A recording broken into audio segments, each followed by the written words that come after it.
Super excited this week on our podcast feature with Time to Transform that I am here with Silja Litvin.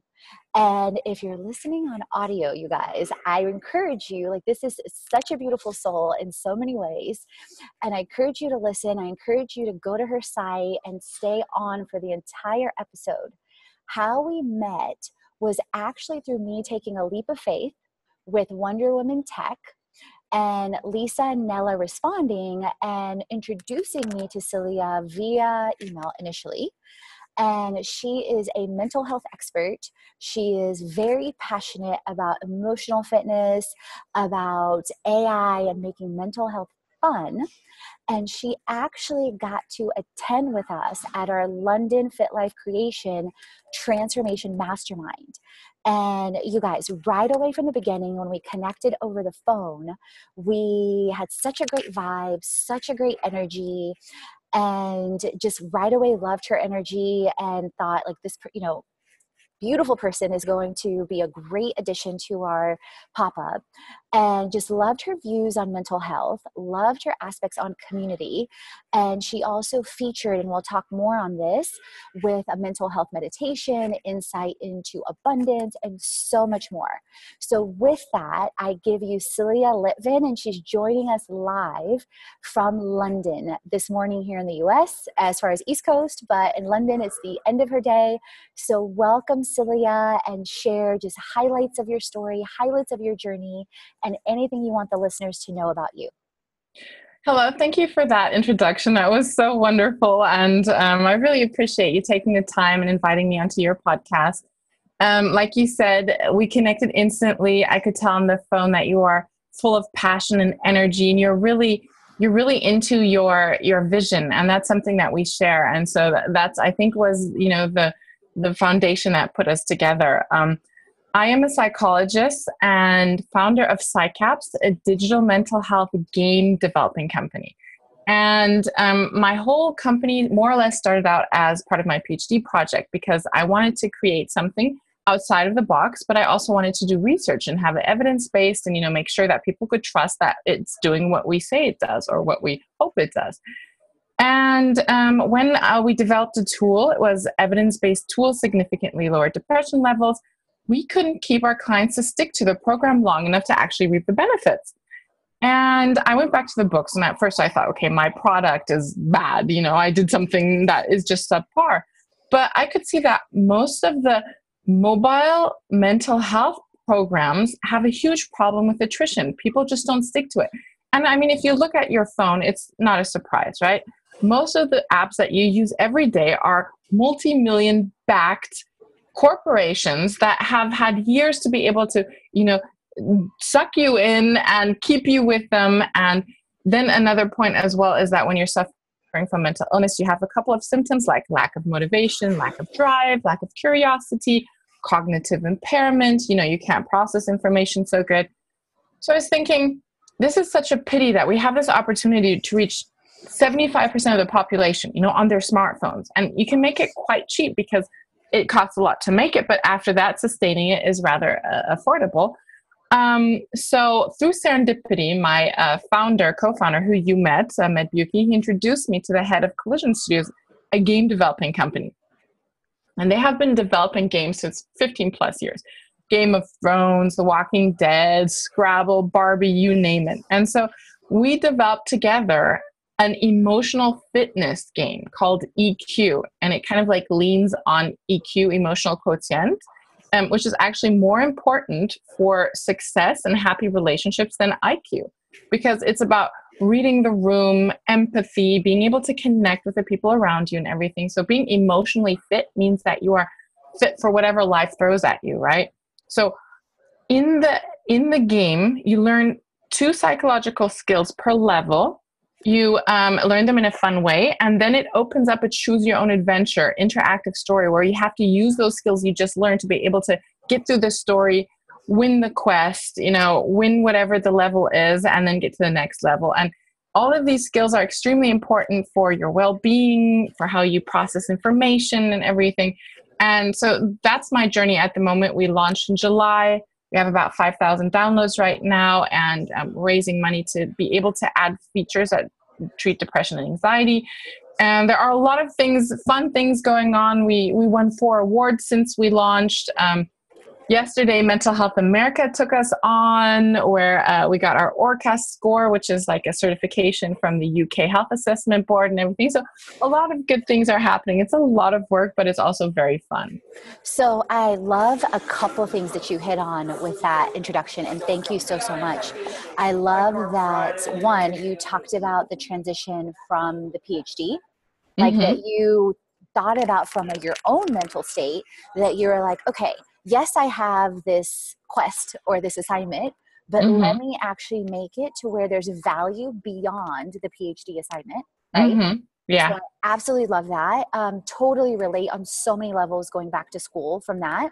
Yeah. And then 2, I love that you are super aware, and you thought about that, wait a minute, and you hit on these points, the motivation, and the instant, and this is something that we all struggle with, right? The instant gratification of getting long-term results. Yeah. You might see this much when you start to take action, versus the true sustainable change comes from delayed gratification. And obviously, you know, this is something I constantly have to reframe my own mind on. Of Katrina, you've put in this much work or this much work, and like you said, these corporations or these companies, they've been testing or doing this for years, or they've had teams behind them for X amount of time. You're not going to get to this point overnight. No. So I love that. And then I also, as you were talking, and I know we talked some about this, you know, in London, both on the EeQuoo standpoint and the PsycApps, from my end, I actually was basically, as you were talking, I'm like, I'm going to add this on my own list of things to do. Because I'm in our own masterminds, in our own blogs, in our own podcasts, I'm constantly, you know, talking about different tools for transformation, whether it's mental, whether it's organization, whether it's health, money, or business. And so immediately my brain went to, ooh, this is fun, because I love data. I'm also a data from like the AI standpoint or PsycApps, but I also love, like many of us, adventure, fun, and a quest, right? Like a quest to get there, or a quest that you've won, or a quest that you've learned, and all that is. So talk about, with that in mind too, I'm curious on, from the beginning, and this correlates also to our theme with time to transform, your own shifts as well as Med shifts, which, by the way, you guys, I've met Med. Med is amazing. He was at our event too. He's super funny, very down to earth, and hopefully maybe sometime we'll have maybe him or both of you on the podcast as well. Because Med is awesome. But talk about your shifts in your own mindset, as well as Med, or as well as your team, as you guys have transformed. I think I'd like to share a little bit of my kind of, I always say, private life beforehand. So while I was studying, and about 5 years or 10 years before that, so I did international modeling for 17 years, and I was traveling the globe. I've been to 72 different countries. I was modeling full time. And then towards the end of my modeling career, I started studying psychology. And the lifestyle of a model is so different to the lifestyle of a startup. Well, first of all, I had about 90% more time and 90% more money. I was rich, and I could just chill all day. And it's obviously not like that, but it feels like it now, you know? And so that transformation to start, you know, building my own company, fundraising, you know, going around, having to prove myself, to grow. I think I've learned more in the last 2 years probably than during most of my life. Just because it's not only about psychology that I learned, but it's about business, it's about marketing, it's about connections, about selling. It's so many things that you have to do at once when you're a founder. And that transition to kind of start showing self-discipline and saying, okay, I'm not going to sleep until 12 because I can, you know, I actually have to get up earlier. And then saying, okay, and I can't stop working at 6 because I want to go out for drinks, or I can't stop in the middle of the day to go shopping or something like that. It's not, it's not just that I have to do it, but I have to like understand why I'm doing it so that it's not a constant pain. And right now, to be absolutely honest, there are bad days. Like, don't get me wrong. There are days where I am close to despair, you know, as everyone who has a startup. But most of the days I am full of drive and motivation because I love the product and I can see all those little steps that we're making. And so also then from going from a single founder to finding my co-founder and then, you know, taking him on the journey with me and going to appointments and changing. And then we had the huge pivots. A pivot in text language is when you change directions with a product, you know, for those of you who don't know that. From the first product that we had to EeQuoo the game, that was a huge change as well, you know. And I think in the startup world, you have to be ready to let go of ideas that aren't going to make it. You know, you can have an idea and you're very emotionally attached to it, but sometimes you just have to let go because it proves that it doesn't get traction. People don't see it the same way as you. You know, it's your baby, but it's not everybody else's baby. And so letting go of the first version and embracing the second version. And now I'm sure there are further things along the way that will, you know, I'll have to let go. And also, you know, I have terrible stage fright, you know, learning how to go on stage and talk and pitch and sell myself and the company and everything. That was a learning curve as well, but was accompanied with many sleepless nights and a lot of deodorant. Yes. I love that. Yeah, so it's been quite a ride, I have to say. So a couple things that you hit on that I just want to give feedback on, and thank you for being so transparent, and thank you for being so honest and so vulnerable and so real. So one, you guys, if you're listening in on the podcast, if you go watch the video or you watch the behind the scenes, like Silja is absolutely beautiful. So it didn't surprise me when I met you that you're like, I used to be a model, and you know, I didn't know that you traveled over 70 countries. I knew it was a lot. But if you see her, like, she legit looks like her own version, but she looks like Wonder Woman. Okay. I was like, when I saw her, that's so sweet. I guess it's, you know, it's a subjective, but I do appreciate it. No, I was like, who does she remind me of? Who does she remind me of? Because I haven't seen the movie in a while. And by the end of the day, I was like, Wonder Woman. Wonder Woman. So, and I can imagine, like, even like, you know, not from a modeling perspective, but I went through a major reinvention and transformation from being Miss Corporate America, you know? Yeah. So being Miss Corporate America in a heavily based man's world to being more social, then being more vulnerable, but in your modeling subjective, and in a way I can kind of relate to that from a fitness standpoint with the fitness shows. But you have done it for some time, but then you were also studying and you were also working on your PhD. And then transitioning, and I'm sure a lot of times, you know, just in, like you said, having to prove yourself depending on the other person's mindset and how they view you can easily be something we take personal as women, you know, as our worth, as, you know, being in a certain scenario, in a certain world, especially tech, especially startup world. Then you talked about also like the highs and the lows, right? Of being an entrepreneur and of reframing your mind, of adapting and being able to pivot while still being in alignment with your passion and your purpose. And taking the feedback in, but also filtering it through what you're trying to create while still giving the education and the time to people. Because you know this, when it's a new concept, it requires so much time and education and getting people to buy in step by step. Because they've never seen or heard that before. So they don't know what to think or expect. And, you know, everything new is exciting, but it's also a little bit scary. Exactly. For everyone, it's the unknown, right? It's tapping into the unknown fears for people.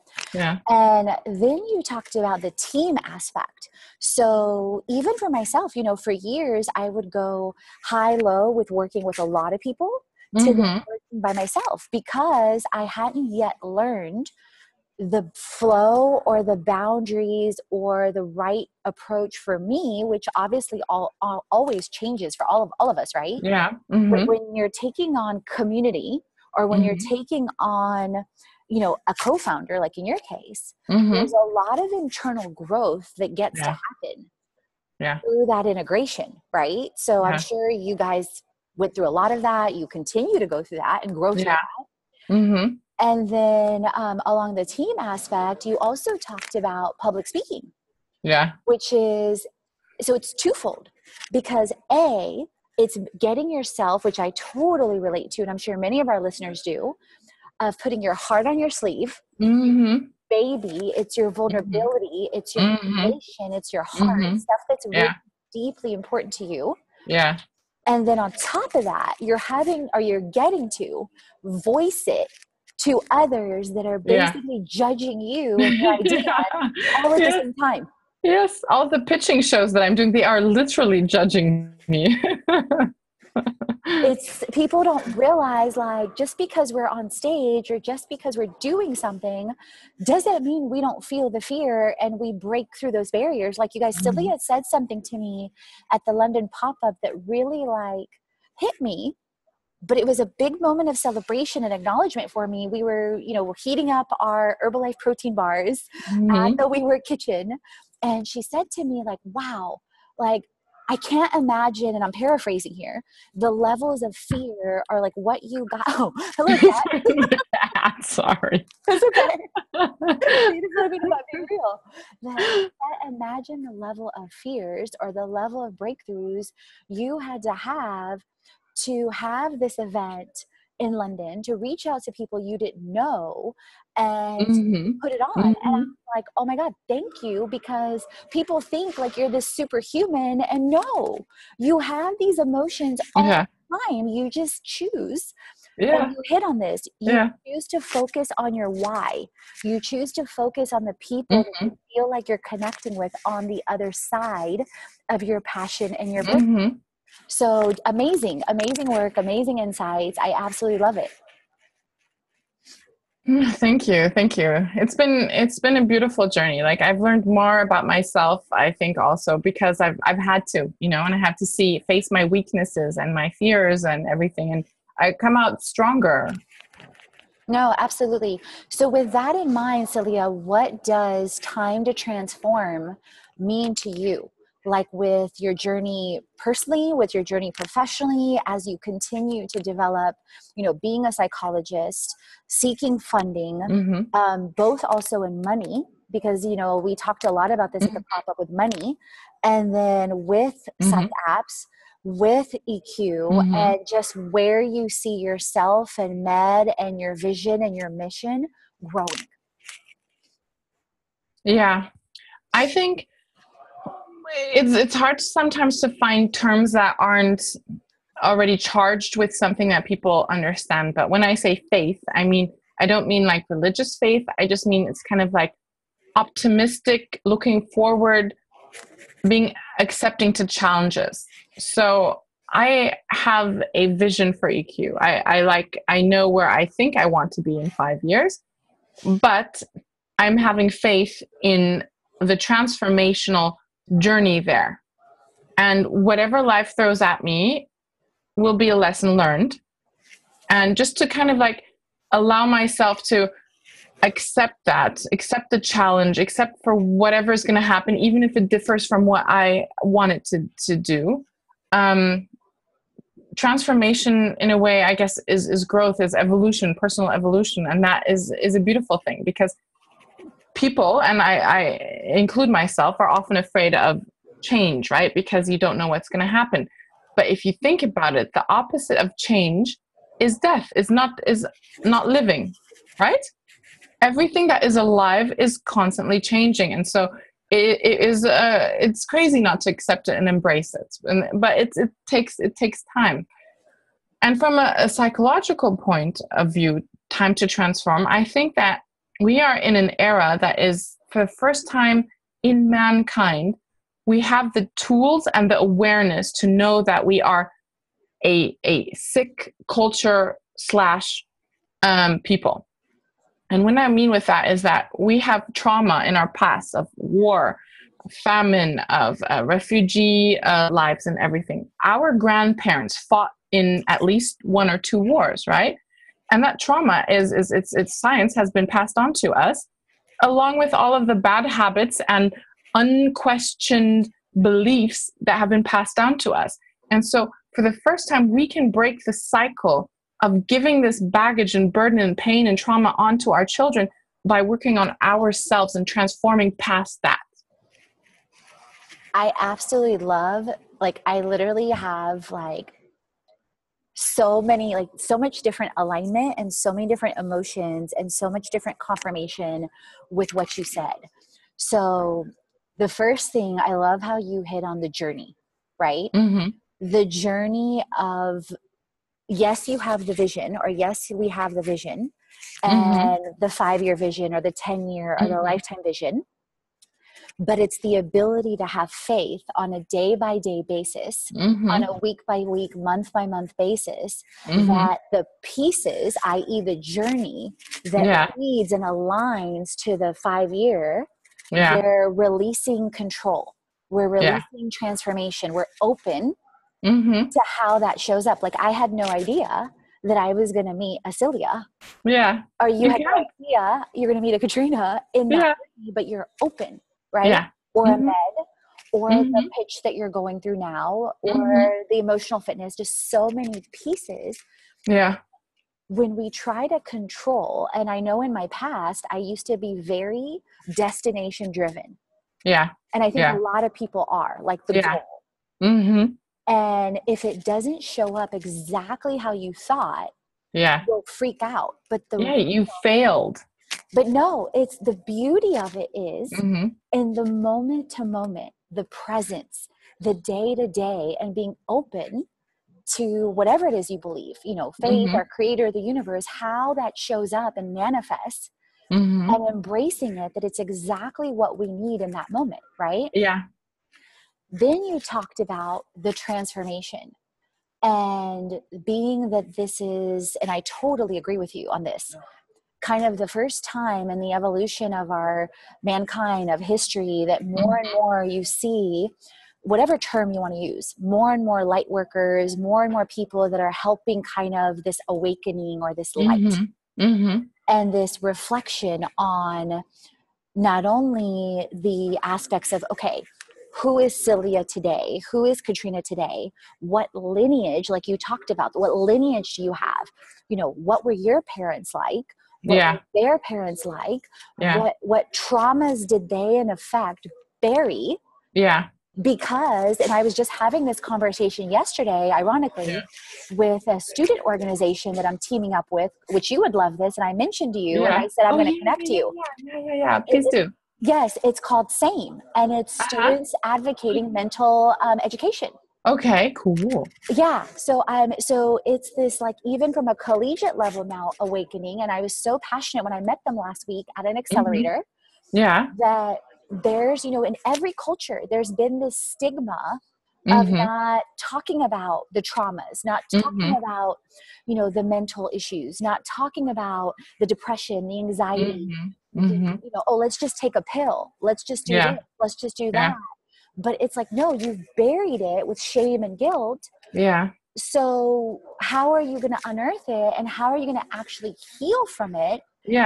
And recognizing, like you hit on this perfectly, the wars and the trauma and the things that we've carried with us for generations, and how to break through those cycles so that we're becoming from sick to, or, you know, asleep to awakened, and healing and brighter, to not passing on that lineage to our children and to future generations. And I love how you hit on also the death of, if you're not growing and transforming. And my masseuse the other day said this, actually yesterday, because you can imagine, after all my travels, you must be full of knots. I'm full of knots. My body is like culminating all this transformation from the last year. All this stuff that I just went through, that I feel like is the last like 7 years of pressure, right? Like reaching to the next level. Mm-hmm. But I said to myself, okay, you get to take more time for self-care right now because Yeah. your mind and your body's screaming for it. So I went to the spa this week. I went to the masseuse yesterday because I felt it. I was like, okay, Mm-hmm. Yeah. I absolutely, this is something I need for myself. Yeah. She said to me, so she said, and this correlates with what you just said. Her name is Ruth. She said, we're going to be uncomfortable anyway, Mm-hmm. or we get to transform anyway. Mm-hmm. So you can choose, either you're going to stay stagnant and Mm-hmm. stay where you are and have little bits of transformation because Mm-hmm. you're going to be uncomfortable anyway. Yeah. Or you can choose to stretch Yeah. massively Yeah. and break through the barriers, get to the next levels for your own legacy and your own lineage, for your future, for generations to come, Mm-hmm. and be uncomfortable there, but growing towards your full potential and Mm-hmm. being much happier. Mm-hmm. That sounds pretty profound. Yeah. And I thought I was going to go have a quiet masseuse session. That's 90% of the time. Yeah. But I'm Yeah. always open to every Yeah. once in a while you connect with people in scenarios that you didn't think. Yeah. So how do you see, with that in mind, like, how do you see, and from this aspect, like kind of your maybe past and your present and your future, like transforming your own legacy with that in mind? Because that was a lot of what came up for me. My parents met in a nightclub in Bulgaria. Mm-hmm. They ended up immigrating and going to a refugee camp in Italy. By the Uh-huh. time I was, 2 years old, I was in 4 different countries.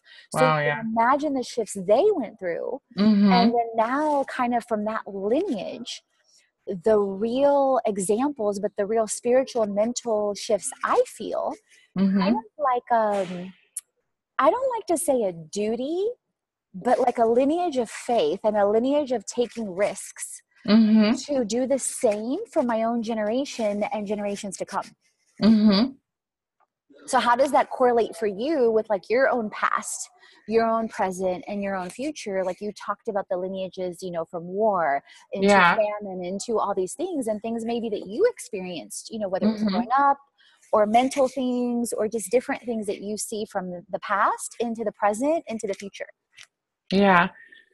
Well, I guess, we moved around a lot as well. So when I was, I think 12, I had lived in 4 different countries as well. Not quite refugee camps, but, we had some financial struggles when my parents separated. But I think I had kind of like an aha moment when I was 12. My sister got for her birthday a book about body language.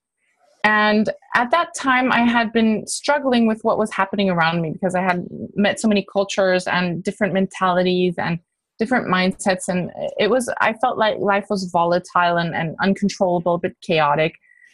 And then when I opened the book and I saw that there was actually a science that could help understand human behavior, it just blew my adolescent brain. And that's when I wanted to be a psychologist, right? And then I think my next transformation to what I am now is me wanting to give that knowledge to other people, to give them the same opportunity. Because I see it when I talk to people every day I go out and I talk to people, psychology comes up, they always share something about themselves, and I tell them something that they haven't heard before. And I can see those little, the little screws in their head churning and then going like, oh, whoa. And, implementing it straight away. And it's become part of their psychological tool set. And I think that is a gift that, I have now the opportunity to give to other people. And then I guess in my late ages, I just want to be like a bundle of joy and kindness, like this elderly woman that just goes around and hugging people and petting dogs and saving bees and stuff like that. It's so funny. I love that. Anything else you want to add on that? No. No, I absolutely love that because perfect alignment. My intention for today was to be pure joy. Yeah. Literally, like today, because I have an intention for every day, and that like be pure joy. So perfect alignment. Yeah. And then I love how you talked about along those lines, I love how you talked about the impact of cultures and all these different mindsets, right? Because I totally resonate with that. One part was like this chaos, this difference, this whatever. But as I've grown, and I'm sure you feel this too, and I get that sense from you, that it's such a gift to be able to relate and connect with different cultures on different levels and different mindsets. And then I love how you also talked about this, and you talked about this in the beginning as well, the emotional fitness, the body language, the ability to connect, because in the past, like it was almost like our culture or our world, right, was so focused on tasks, was so focused on getting things done, and not really connecting and realizing like, wait a minute, there's a human being with emotions and drives and motivation behind Silja and behind her mission and behind how she serves. And let me connect and let me be emotionally in tune with her as a person first. Then let's talk about other connections, creations, possibilities, right? And even in the beginning of this episode, you guys, when I was kind of getting started, I started to be like, okay, very task oriented, let's go into this. But then I caught myself, wait a minute, how are you? How are you doing? Because it's still something that we, myself, I get to practice every day, right? And then I love how you also hit on like the body aspects, and not just the body and movement, but the body and celebrating its beauty and celebrating others' beauty, but also celebrating the joy and the connection with humans in all different levels, that basically we're all in this together and having this compassion and this joy for one another. Because what we give, we also receive. Yeah, absolutely. And there's studies that show that being kind is actually almost better for the person who is kind than, being the person who is the recipient. Absolutely. From every single level. So what else, or anything else that you want to leave the listeners with from an aspect of time to transform, whether it's anything else as far as thoughts on what we've talked about, whether it's meditation, whether it's morning routines, just anything that speaks to your heart, where they can download your app, where they can follow you, just any other actions you would love for them to take. Yes. So I think, I'm very, very passionate, and that's what I did during your workshop was passion-focused meditation, to kind of like loving kindness meditation. If you put that on, I think on Calm, they have a version of that as well that you can go to, or you can just go to YouTube and you open up loving kindness meditation. I think that's something that is positive on two streams, because one of it is meditation, which is good for you, and the other one is that it fills your heart with joy, and that will carry you through the day. Other than that, keep working on yourself, be curious. You are I'm talking to the listener, not you, but obviously you too, Katrina. You are a much more interesting, lovable, wonderful person than you think you are. And discovering that is something great too. And just because you might not fit into a certain box or norm that society thinks should be, doesn't mean that it's not true. So we need to fight that as well. And, if you feel curious about my application, it's called EeQuoo, EeQuoo. Like, what's the name of my product that I've been working on for 3 years?